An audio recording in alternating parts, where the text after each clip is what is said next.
Hello बेटा। Yes, अपने topic कर चुके थे, इलेक्ट्रिक फील्ड विद्युत क्षेत्र कंप्लीट कर चुके थे। एकल आवेश के कारण विद्युत क्षेत्र की तीव्रता भी हमने निकाल ली थी। उस तीव्रता का सूत्र आया था बेटा E बराबर के Q upon R square. Q आवेश से आर दूरी पर विद्युत क्षेत्र, तीव्रता की दिशा जैसी दूरी वैसा कैप, ये था। किसी क्यू आवेश के कारण आर दूरी के ऊपर तीव्रता का सूत्र ये था। अगर हमारे पास एक आवेश होगा तो इसको यूज कर लेंगे। यदि सर बहुत सारे आवेश हुए तो एक एक आवेश के कारण किसी बिंदु पर तीव्रता निकाल लेंगे और सबका सदिश योगफल कर देंगे। इसको बोलते हैं अध्यारोपण का सिद्धांत। अगर बहुत सारे आवेश होंगे, बहु आवेश निकाय होगा, तो किसी बिंदु के ऊपर तीव्रता निकालने के लिए हम बारी बारी से सब आवेशों के कारण तीव्रता निकाल करके उनका सदिश योगफल कर देंगे। जैसे मान लेता हूँ एक निकाय है, उस निकाय में बहुत सारे आवेश हैं, जैसे Q1 है, Q2 है, Q3 है और Qn है। मुझे किसी पर्टिकुलर पॉइंट पर इस पर मुझे तीव्रता निकालनी है।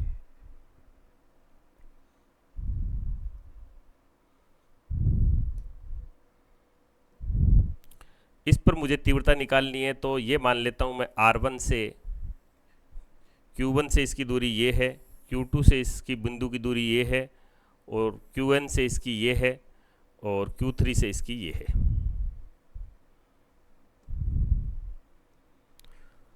तो ये इससे दूरी मान ली R1, इससे Rn, और 3 नंबर है तो इससे R3 और इससे R4।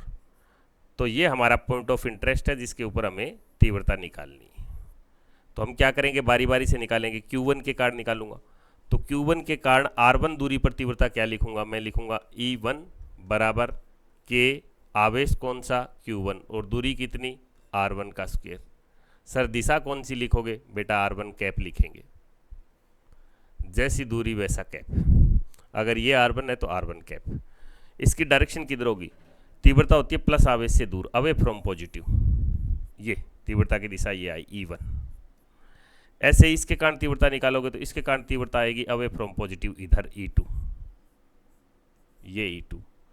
इस Q3 के कारण जो तीव्रता आएगी वो आएगी इधर E3। Qn के कारण तीव्रता कहाँ है, Qn भी प्लस है तो अवे फ्रॉम पॉजिटिव, तो En। हमें ये पता चल गया कि इसके ऊपर तीव्रताओं की दिशा कहाँ है। ये व्हाइट वाली लाइन है, ये तीव्रताओं को, दिशाओं को बता रही है। तो E2 कैसे लिखूंगा भैया, तो E2 सर आप लिखोगे E2 बराबर के आवेश आ जाएगा 2 नंबर और R2 का square, R2 cap.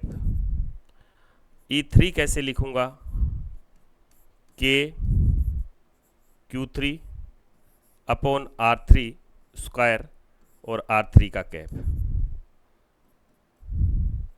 Dash dash. ऐसे ही En क्या लिखूंगा, तो जहां 1 था वहां 2 आ गया, 2 की जगह 3 आ गया, तो अब n आ जाएगा, के Qn ओके अपॉन Rn का स्क्वायर और Rn का कैप। अब परिणामी तीव्रता अपने को निकालनी है, नेट तीव्रता निकालनी है, तो सबका क्या करेंगे, सदिश योगफल कर देंगे, जिसको बोलते हैं अध्यारोपण का सिद्धांत।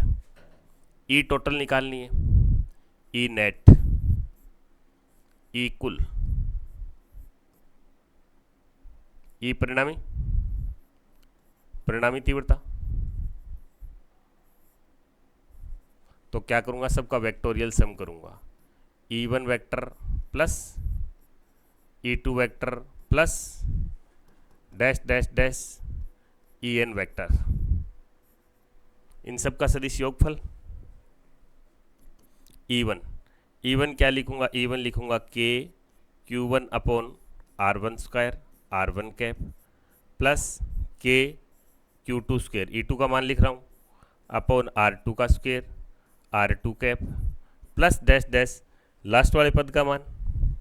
लास्ट वाला क्या होगा भैया, सर लास्ट वाला होगा के Qn अपॉन Rn का स्क्वायर, Rn कैप। जो चीज़ कॉमन आ रही है उसको कॉमन लीजिए, बिल्कुल ले लेते हैं सर। एक तो सर के कॉमन आ रहा है, बस बेटा के ही आ रहा है, और Q1 अपॉन R1 का square, R1 cap, plus Q2 upon R2 का स्क्वायर, R2 का cap, plus dash dash last वाले में क्या बचा, QN अपॉन RN का स्क्वायर और RN का कैप।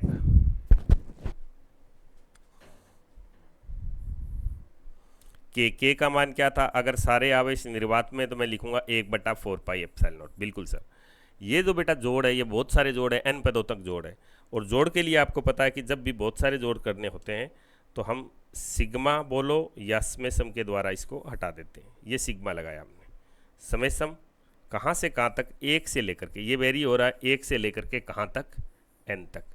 तो प्राथमिक हमारा कौन सा, a से कहाँ तक जोड़ करूँगा, n पदों तक। किसका करूँगा, QRR ऐसा लिखूँ, जैसे ऊपर तो Q आएगा, नीचे R आएगा।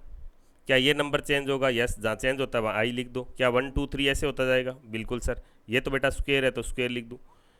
ये R कैप, किसका कैप, 1 का कैप, 1 की जगह आई लिख दिया, क्योंकि ये वेरी होता जाएगा। ये हमारी परिणामी तीव्रता आ जाएगी ई टोटल।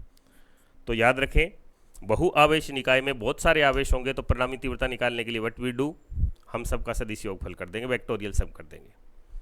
और इसके बहुत सारे शानदार क्वेश्चन भी होते हैं, वो मैं आपको न्यूमेरिकल कराऊंगा कि कंपोनेंट बांट के भी किए जाते हैं।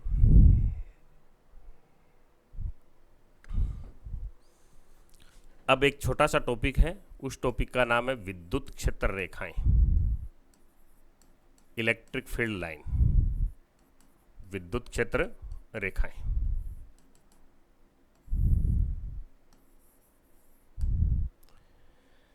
विद्युत क्षेत्र को रिप्रेजेंट करना था, विद्युत क्षेत्र को रिप्रेजेंट करना था, तो विद्युत क्षेत्र को प्रस्तुत करने के लिए, विद्युत क्षेत्र को चित्र में दिखाने के लिए कुछ लाइंस लिए गए, कुछ वक्र लिए गए। वक्र का मतलब मुड़ी हुई रेखाएं। विद्युत क्षेत्र रेखा सीधी रेखा भी हो सकती है और कोई वक्र भी हो सकता है, लेकिन उस वक्र की कुछ स्पेशलिटी होती है। विद्युत क्षेत्र रेखाएं या तो सीधी रेखा होती है या फिर कोई वक्र होती है, लेकिन ऐसा वक्र जिसके किसी भी बिंदु के ऊपर आप यदि स्पर्श रेखा खींचो तो उस बिंदु के ऊपर तीव्रता की दिशा आनी चाहिए। पहली कंडीशन तो ये। पहली तो परिभाषा सीखो, विद्युत क्षेत्र रेखा क्या होती है। विद्युत क्षेत्र रेखा एक सीधी रेखा भी हो सकती है और एक वक्र भी हो सकती है। शर्त यह है कि इसके किसी भी बिंदु के ऊपर यदि आप स्पर्श रेखा खींचो तो वो उस पर्टिकुलर बिंदु के ऊपर तीव्रता की दिशा बताना चाहिए। फॉर एग्जाम्पल, अगर ये बिंदु ए है, इस पर मेरे को तीव्रता की दिशा लेनी है तो मैं इस पर एक टेंजेंट ड्रॉ कर दूंगा ई ए। तो सर आपने टेंजेंट इधर ही ड्रॉ क्यों की, इधर क्यों नहीं कर सकते, बिल्कुल कर सकते हैं, लेकिन मेरा सेंस ऑफ रोटेशन इधर था बनाने का, इसलिए इधर खींची। ये बेटा पॉइंट बी है, बी के ऊपर तीव्रता किधर होगी, तो सर इस पर टेंजेंट ड्रॉ कर दो, तो ये तीव्रता की दिशा हो जाएगी बी पर। तो विद्युत क्षेत्र रेखा एक सरल रेखा अथवा एक वक्र होती है जिसके किसी भी बिंदु के ऊपर आप यदि स्पर्श रेखा खींचते हो तो उस बिंदु के ऊपर क्षेत्र की तीव्रता की दिशा आनी चाहिए। इलेक्ट्रिक फील्ड लाइन में भी ए स्ट्रेट लाइन और में भी एक कर्व। ये एक मुड़ी हुई रेखा भी हो सकती है, एक सीधी रेखा भी हो सकती है। If you draw the tangent at any point, किसी भी बिंदु के ऊपर यदि आप स्पर्श रेखा खींचते हो तो उस बिंदु के ऊपर क्या आ जानी चाहिए, क्षेत्र की दिशा आ जानी चाहिए। ठीक है सर। विद्युत क्षेत्र रेखा आपको दोनों सूचनाएं देगी, एक तो दिशा के बारे में बताएगी, विद्युत क्षेत्र की दिशा किधर है, it give the information about direction of electric field intensity, और सेकंड आपको ये स्ट्रेंथ के बारे में बताएगी, अपेक्षा यानी रिलेटिवली आपको मैग्नीट्यूड भी बताएगी, परिमाण बताएगी आपको। यानी ये विद्युत क्षेत्र की दिशा के बारे में भी सूचना देगी और उसके मैग्नीट्यूड के बारे में भी या उसकी स्ट्रेंथ के बारे में भी सूचना देगी। देखिए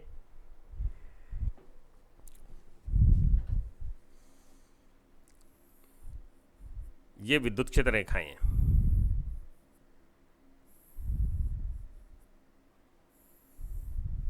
सीधी हैं और इक्वली स्पेस्ड है, यानी बीच का गैप बराबर है, एक सीधी है। पहला डायग्राम। सेकंड डायग्राम में देखिए सीधी है लेकिन बीच का जो गैप है वो बराबर नहीं है, कहीं कम है और कहीं ज़्यादा है। थर्ड केस क्या हो सकता है, थर्ड केस मुड़ी हुई है लेकिन इक्वली स्पेस्ड है, बीच का गैप बराबर है और क्षेत्र रेखाएं मुड़ी हुई हैं। लास्ट डायग्राम एक और लेता हूं मैं, क्षेत्र रेखाएं मुड़ी हुई भी हैं और बीच का गैप भी बराबर नहीं है, ये केस है, ऐसा है। देखो ये किस किस के बारे में सूचना देंगी आपको, ये सभी विद्युत क्षेत्र को व्यक्त कर रही हैं। तो हम देखना चाहेंगे विद्युत क्षेत्र है कैसा। देखो बेटा, दो चीज़ दिमाग में रखो। अगर किसी विद्युत क्षेत्र रेखा से आपको दिशा प्राप्त करनी है तो जिस बिंदु पे प्राप्त करनी है उस पर स्पर्श रेखा खींच दो, नंबर एक। दूसरा, यदि आपको परिमाण प्राप्त करना है तो क्या करोगे, परिमाण प्राप्त करना है तो आप ये देखोगे कि बीच का जो गैप ज़्यादा होता है, जैसे यहाँ सब जगह गैप बराबर है, सब जगह गैप बराबर है तो सब जगह की विद्युत क्षेत्र की तीव्रता का मान बराबर है, यानी परिमाण बराबर है। यहाँ पास पास है, यहाँ दूर दूर है, तो यहाँ विद्युत क्षेत्र रेखा की तीव्रता, विद्युत क्षेत्र की तीव्रता ज़्यादा है और यहाँ तीव्रता कम है, और यहाँ और ही कम है। अगर क्लोज होंगी विद्युत क्षेत्र रेखाएं बहुत ज़्यादा क्लोज होंगी एक दूसरे के, तो वहाँ विद्युत क्षेत्र की तीव्रता का मान ज़्यादा होगा, और जहाँ दूर दूर होगी वहाँ विद्युत क्षेत्र की तीव्रता का मान कम होगा। क्लोजनेस या क्राउडनेस,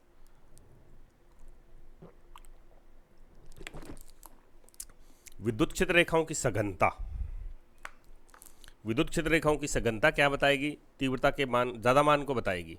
और विद्युत क्षेत्र रेखाओं की जो विरलता है, दूरी है उनके बीच में ज़्यादा, तो इसका मतलब वहाँ विद्युत क्षेत्र की स्ट्रेंथ क्या है, कम है। यहाँ तो सब जगह दूरियां बराबर है, सब जगह दूरियां बराबर है, तो सब जगह विद्युत क्षेत्र की तीव्रता का परिमाण भी बराबर है। और दिशा किसी भी पॉइंट पे ड्रॉ करो, स्पर्श रेखा एक ही दिशा में आ रही है, इसका मतलब सब में आई कैप है। तो ये एक ऐसे क्षेत्र को व्यक्त करती है जिसके प्रत्येक बिंदु पर विद्युत क्षेत्र की तीव्रता की दिशा भी समान है और परिमाण भी समान है। हाँ, विद्युत क्षेत्र की तीव्रता का परिमाण सब जगह समान है और दिशा भी सबकी एक है, दिशा भी सेम है और परिमाण भी समान है। तो ये है एक समान विद्युत क्षेत्र। कैसा सर, एक समान विद्युत क्षेत्र, एक समान विद्युत क्षेत्र। इस प्रकार का विद्युत क्षेत्र जिसके प्रत्येक बिंदु पर तीव्रता की दिशा सेम हो और परिमाण भी सेम हो। बेटा इसको देखिए, सीधी रेखाएं हैं, इसका मतलब दिशा तो समान है, स्पर्श रेखा तो वैसे ही आएगी, लेकिन ये इक्वली स्पेस्ड नहीं है, यहाँ स्पेस कम है और यहाँ स्पेस ज़्यादा और यहाँ और ही ज़्यादा है। तो यहाँ तीव्रता कमज़ोर है, यहाँ थोड़ी ठीक है और यहाँ ज़्यादा मान है इसका। इसका मतलब परिमाण तो असमान है, अलग अलग जगह परिमाण क्या आ रहा है, अलग अलग, परिमाण असमान। Okay sir. और दिशा के बारे में कहो सर, तो दिशा तो बेटा सीधी रेखा है तो दिशा समान है। ये एक ऐसा विद्युत क्षेत्र है जिसका परिमाण असमान है और दिशा प्रत्येक बिंदु पर समान है। तो ये समान विद्युत क्षेत्र नहीं कहा जाएगा, ये समरूप विद्युत क्षेत्र नहीं है, ये असमरूप विद्युत क्षेत्र है। वो तो था एक समान या समरूप विद्युत क्षेत्र, ये है असमरूप विद्युत क्षेत्र। असमरूप विद्युत क्षेत्र की परिभाषा क्या होती है, अगर विद्युत क्षेत्र के अलग अलग बिंदुओं पर दिशा अलग अलग है अथवा परिमाण अलग अलग है अथवा दोनों ही चीज़ अलग अलग है तो उसे कहेंगे असमान विद्युत क्षेत्र। इसमें देखिए, जब रेखाएं मुड़ी हुई होती है तो अलग अलग पॉइंट के ऊपर स्पर्श रेखा की दिशा अलग अलग आती है। इस पर अलग डायरेक्शन है और इस पर अलग डायरेक्शन है, बीच का गैप बराबर है, इसका मतलब परिमाण तो बराबर है। इस केस में परिमाण बराबर है लेकिन दिशा अलग अलग है, दिशा अलग अलग है।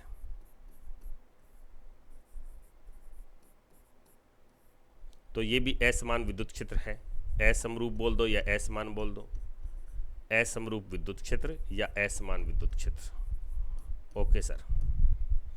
इसमें देखिए, इसमें गैप भी अलग अलग है और डायरेक्शन भी अलग अलग है, इसमें परिमाण भी अलग अलग है और दिशा भी अलग अलग है, परिमाण तथा दिशा दोनों अलग अलग है।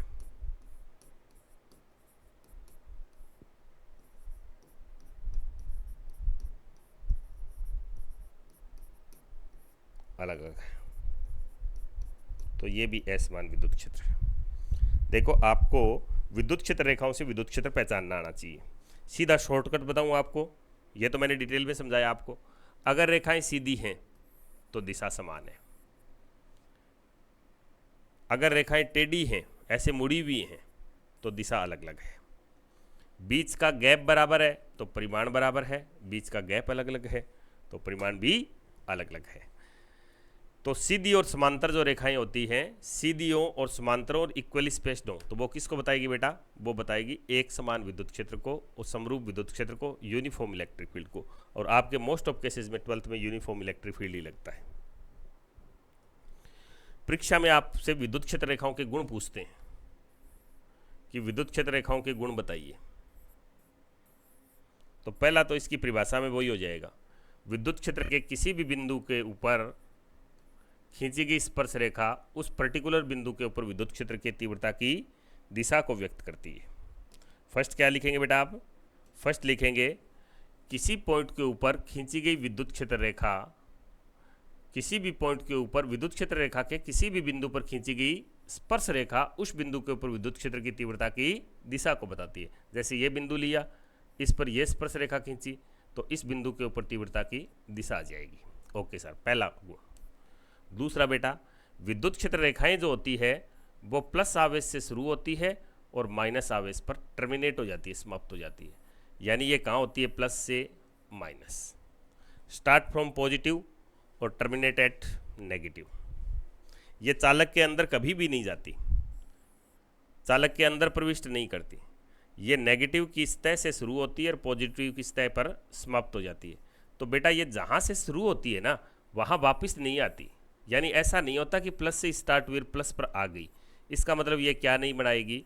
ये बंद लूप नहीं बनाएगी। विद्युत क्षेत्र रेखाएं कभी भी बंद लूप नहीं बनाती है, क्योंकि इनका स्टार्टिंग पॉइंट और एंडिंग पॉइंट दोनों एक ही नहीं होते। और चुंबकीय क्षेत्र रेखाओं के केस में ऐसा होता है, चुंबकीय क्षेत्र रेखाएं बंद लूप बनाती हैं। ये start from positive, terminate at negative. ठीक है सर, 2 गुण याद हुए।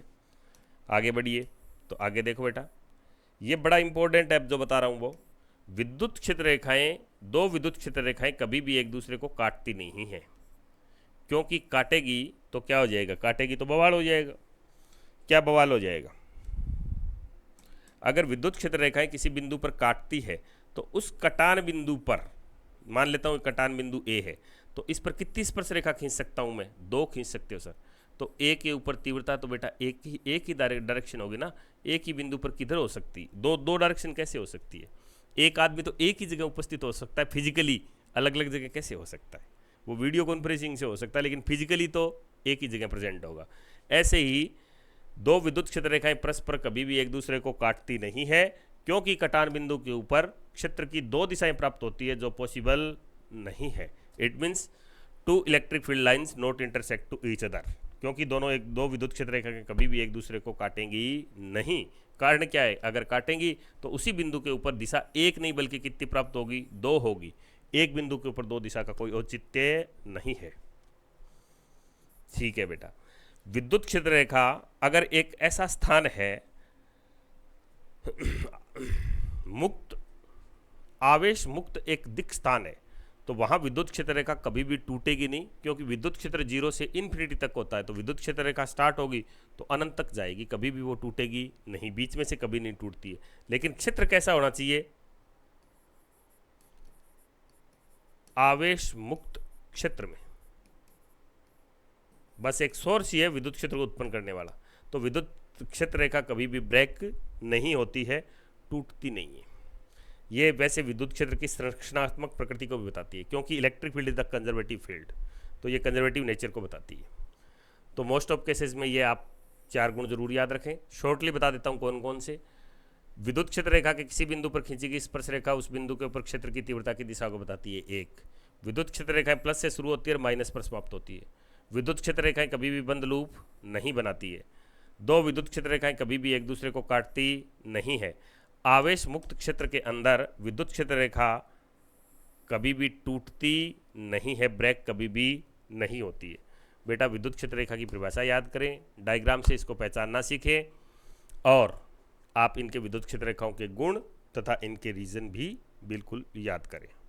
ओके बेटा, नेक्स्ट जो भी विद्युत क्षेत्र रेखाओं से संबंधित चीज़ें हैं या नेक्स्ट टॉपिक है वो नेक्स्ट लेक्चर में पढ़ेंगे। तब तक पढ़ते रहें और पॉइंट टू पॉइंट इनको याद भी करें।